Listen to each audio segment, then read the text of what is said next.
What are the drivers behind outsourcing? I think clearly it's not all about cost savings. Okay. I think cost savings is if they don't contribute to performance or contribute to clients, retention. So I think what's really happened is the outsourcers have gotten better at what they're doing, so their cost models have become more optimized.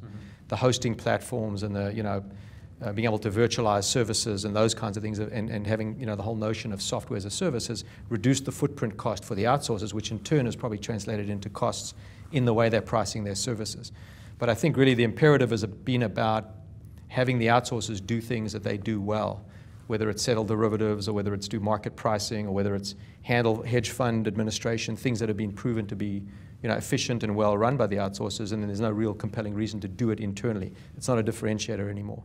So I think we still have the firms that go either way, who say we want to do everything in-house, we want to control, and there are firms now who are much more open to, you show me a cost-effective and a functionally rich model, and we would consider outsourcing. So I think we see it as a continuum, and we probably see it accelerating more than decelerating as the vendors become more capable to host and have service models that are not custody service models, but true responsive, outsource operating service models. So a lot of the classical drivers of outsourcing are at play, and it's yeah, I think they're all there, but it's never driven from a pure cost perspective. Correct. I don't think. And its time has come from what you're saying. So I'd like to flip that around to from an investment manager's perspective.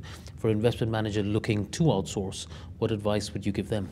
I think we feel there are certain zones that have been really well played by the outsourcers, and we'd kind of call it selective outsourcing. They've done particularly well.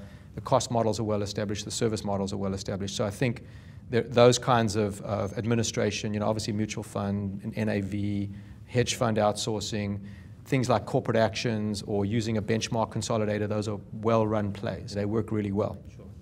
When you're going to decide to do a full middle back office outsourcing, I think you have to be much more, you have to expect a lot more pain, a lot more transformation, complexity.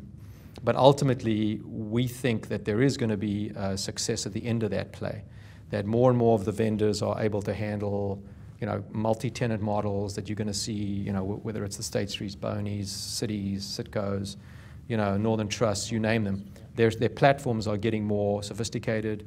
Their models are becoming more reliable. Their services becoming more responsive. So we do think there's going to be more opportunity for firms to lift out with less agony and less pain. And if you looked at sort of almost a measure of the agony, pain, and success factor early on, it was tilted in terms of, the firms that went early paid a huge price.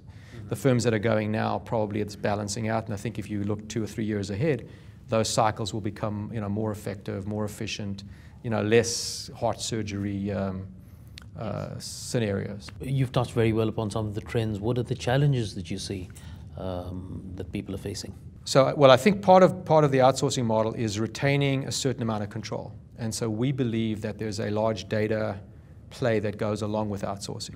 And then this plays into the whole theme of data, right? Everyone's struggling today with organizing their data. You've got kind of the huge battle going on between the big enterprise warehouse folks and the small agile folks, and in a sense, they have their pros and cons to both, and there's a lot of work being done around solving small business problems in a effective way, so business sees the value and doesn't have to wait years and years for benefit. But on the other hand, you've still got the big problems to solve around a consolidated view of investment data, and that's a hard nut to crack.